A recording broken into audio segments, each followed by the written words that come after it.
Степан шел по перрону и радовался ласковому весеннему солнцу. Молодой мужчина 7 лет был на заработках в Сибири, занимался валкой леса. И вот сейчас, заработав приличную сумму денег и накупив матери с сестрой подарков, спешил домой. «Парнишка, тебе куда? Садись, подброшу!» Услышал сзади себя знакомый голос. «Дед Иван, не узнал меня?» Обрадовался парень. Старик приложил ладонь к лбу и, прищурившись, стал рассматривать незнакомца. «Это же я, Степан! Неужто так изменился?» «Степка, вот так встреча! Мы уже и не надеялись тебя увидеть. Хоть бы весточку дал о себе. Я в такой глуши работал, что почта редко доходила туда. Как мои? Мама, Света, все в порядке? Племяшка моя, поди в школу ходит уже?» Улыбнулся парень. Старик опустил глаза и вздохнул тяжело. «Так ты ничего не знаешь. Плохи дела, Степка. Очень плохи. Скоро 3 года будет, как матери твоей не стало. Светка в загул ушла, а потом и вовсе бросила Настеньку и пропала. А Настя, где она?» Поменялся в лице мужчина. Светка ее зимой бросила, мы не сразу узнали. Заперла дочку в доме и сбежала. Через 3 дня услыхала моя бабка шум. Пошла посмотреть, а бедолага стоит в окне заплаканная, о помощи просит. Забрали Настю. Сначала в больницу, а потом в интернат. Всю дорогу ехали молча. Иван решил оставить парня со своими мыслями, не лезть лишний раз в душу. Через полчаса повозка с лошадью остановилась у заброшенного двора. Степан смотрел на заросли, не узнавая родной дом. На глаза мужчины навернулись слезы. «Не отчаивайся, Степа. Ты молодой, полон сил. Быстро порядок наведешь. Знаешь, а поехали к нам? Отдохнешь с дороги, пообедаем вместе. Бабка моя обрадуется очень», — предложил старик. «Спасибо, я домой пойду. Вечером загляну к вам». Весь день Степан расчищал двор, а вечером к парню пожаловали гости. Дед Иван со своей супругой бабой Клавой. «Степушка, как же ты возмужал! Настоящий красавец!» Старушка бросилась обнимать соседа. «А мы ужин принесли. Сейчас покушаем, а потом поможем тебе в доме порядки навести. Как хорошо, что ты вернулся. Может, вам что-то известно о Светлане? Как же так? Она ведь порядочной девушкой была всегда», — спросил за ужином парень. «Нет, ничего не знаем. Не выдержала бедняга. Сначала мужа потеряла, потом мать. Навалилось слишком много на хрупкие плечи. Что с Настенькой будешь делать? Может, заберешь? Дядя ведь родной как-никак», — спросила баба Клава. «Не знаю. Наведу сначала дома порядок, потом поеду проведаю племянницу. Посмотрим. Она ведь меня совсем не знает». Через неделю мужчина решил все-таки поехать в город, повидаться с Настей. По дороге Степан зашел в магазин с игрушками. Миловидная, чернявая девушка встретила покупателя теплой улыбкой. «Вам помочь с выбором?» — предложила девушка. «Да, я совсем не понимаю в игрушках. Куклу, наверное, дайте для 7-летней девочки и еще что-то на ваше усмотрение». Девушка проворно достала красивую куколку в коробке и настольную игру. «Вот, это то, что вам нужно. Сейчас все девочки в восторге от таких куколок, и игра пользуется популярностью». «Спасибо. Надеюсь, моей племяннице понравится», — обрадовался Степа. Настя холодно встретила дядю. Девочка смотрела из-под лобья и молчала. Но, увидев подарки, Настенька немного оттаяла и, наконец, улыбнулась. «Ты меня не знаешь совсем», — начал Степан. «Знаю. Мне бабушка с мамой показывали твои фото и все рассказали о тебе», — перебила девочка. «Да?» — улыбнулся парень. «И что рассказывали?» «Что ты добрый и хороший. Дядя Степа, а когда мы поедем домой?» Тихо прошептала Настенька, оглядываясь. Вопрос ребенка ввел мужчину в ступор. Он понял, что бедняге приходится несладко здесь. «Настя, тебя обижают?» Так же тихо спросил Степа. «Да». Девочка опустила голову и заплакала.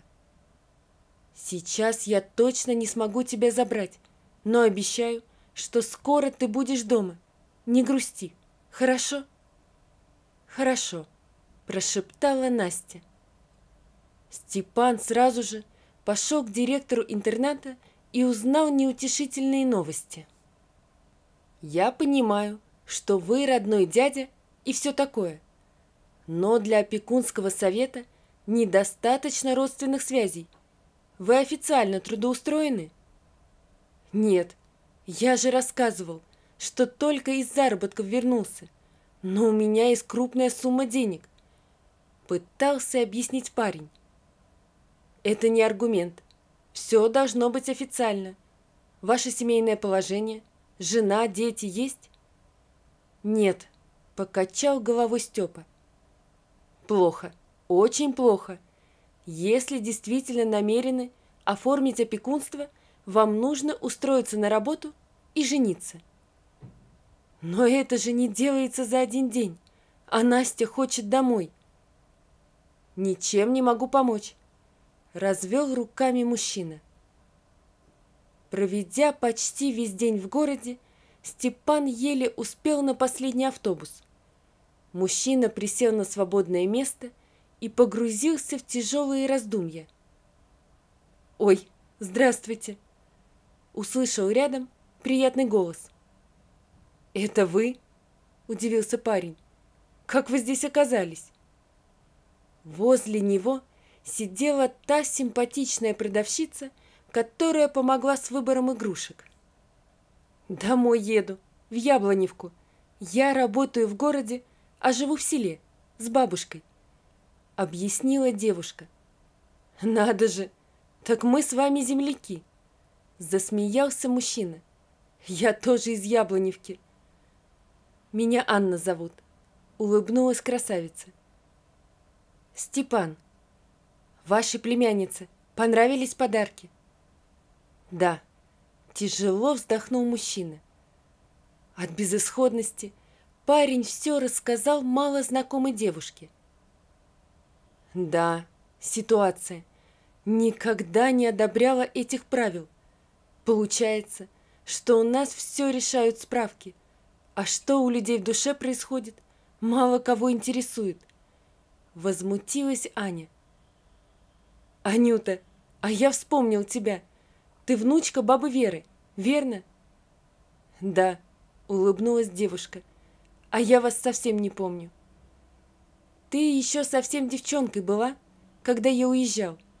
Давай на «ты» перейдем, не чужие ведь люди». «Степа, мне кажется, что я могу помочь тебе с работой. Нам в магазин грузчик нужен. Работа не тяжелая, товар нам 2 раза в неделю завозят. Главное, справка будет». «Отлично. Остается лишь жену найти, и дело с концом», — засмеялся Степан. На следующий день мужчина взял документы и поехал устраиваться на работу. Анна замолвила словечко перед директрисой, и парня приняли без проблем. После обеда Степан накупил сладостей и пошел проведать Настю. Домой возвращался снова с Анной. «Спасибо, ты очень выручила меня». «Благое дело делаем, не нужно меня благодарить. Вот бы с женой тебе побыстрее определиться. Это невозможно. У меня даже знакомых девушек нет свободных. Все замуж повыскакивали, пока я работал. Безвыходных ситуаций не бывает. Нужно думать. Серьезно сказала девушка. Аня, а ты? Ты ведь свободна? Обрадовался Степан. Да, но я не собираюсь пока замуж. Покраснела девушка и отстранилась от парня. Ты не поняла. Давай сделаем фиктивный брак. Ну, для справки. А через полгода разведемся. Анна смотрела на него, как на полоумного, не зная, что ответить. Такого развития событий девушка не ожидала. С одной стороны, Аня хотела помочь девочке. С другой, она совершенно не знала Степана. «Пожалуйста, я заплачу тебе хорошо. Помоги нам!» Не сдавался парень. «Хорошо, только платить не нужно. Я делаю это для Настеньки. Жаль девочку». «Ура! Завтра же пойдем в сельсовет. Попросим, чтобы нас расписали побыстрее. Настюша обрадуется хорошей новости», — радовался Степан. Через 2 месяца Настя была дома. Первую неделю, ожидая повторного визита комиссии, Аня жила в доме Степана. Молодые люди боялись разоблачения, ведь им пришлось сделать многое, добиваясь опекунства. Настя была очень рада возвращению домой. Плохо то, что девочка очень привязалась к Анне. «Настюша, я ведь объяснял тебе, что Аня мой друг, она не настоящая жена». «Ну и что, разве она не может постоянно жить с нами?» – удивилась девочка. «Нет, у Ани есть свой дом, есть бабушка, которая по ней скучает. Но ведь мы тоже будем скучать по ней». «Будем», – улыбнулся Степа. «Аня обещала, что будет приходить к нам в гости». Через пару дней Анюта ушла домой. Настя с дядей остались одни. «Ничего, сейчас начнем строительство нового дома. Нам некогда будет скучать», – подбадривал девочку Степа. «Дядя, а если мама вернется, ты меня не отдашь ей?» – спросила со страхом девочка. «Не бойся, я твой опекун и никому не отдам тебя». Время шло. Степа начал строительство дома. Мужчина думал, что, занявшись делом, забудет про Аню. Но мысли о девушке никак не выходили из головы. Скучала и Настя. Девочка каждую субботу выглядывала Анну у ворот, но та редко заглядывала к ним в гости. «Степа, когда Аня придет?» – ныла девочка. «Не знаю, наверное, занята». «Давай мы к ней сходим», – предложила Настя. «Это неудобно, нас ведь никогда не приглашали в гости». «Но ведь ты ее муж, хоть и понарошку». «Да, муж понарошку», – засмеялся парень. «Значит, нам можно к ней в гости». «Хорошо, вечером пойдем», – сдался Степан. Настя надела самое нарядное платье, затем побежала к соседям и вернулась с большим букетом цветов. «Настя, цветы зачем?» – удивился парень. «Подаришь Ане». «Правильно девочка рассуждает», – вмешалась баба Клава, которая пришла вместе с Настей. «Понастойчивее нужно быть. Вы такая красивая пара». «Да не нужен я ей. Чего привязались?» – рассердился Степан. «Много ты знаешь. Ты тоже ей нравишься. Со стороны ведь виднее», – произнесла старушка. Взяв букет, Настя со Степаном отправились к Ане. Девушка развешивала стирку во дворе. Увидев гостей, Анна покраснела и растерялась. «Молодцы, что пришли. Проходите, сейчас ужинать будем». «Видишь, а ты боялся. Дари цветы и предлагай руку и сердце», шептала Настенька, толкая дядю в бок. Степан покраснел, как мальчишка, затем прокашлялся и протянул букет. «Аня, будь моей женой». «Так мы уже женаты», растерялась девушка. «Настоящей женой». Из дома вышла баба Вера и умилилась от увиденного. Ну, наконец-то! Эта глупышка сколько слез пролила в подушку, но сказала, что первая не пойдет.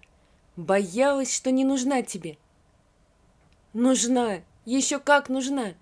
закричала Настенька. «Это я его заставила и букет нарвала. Сам бы он не додумался». Степан с Анной переглянулись и засмеялись. «Молодец, деточка!» похвалила баба Вера. «Пойдем, поможешь мне на стол накрыть». «Это правда? Тебя Настюша заставила?» улыбнулась девушка. «Честно? Да.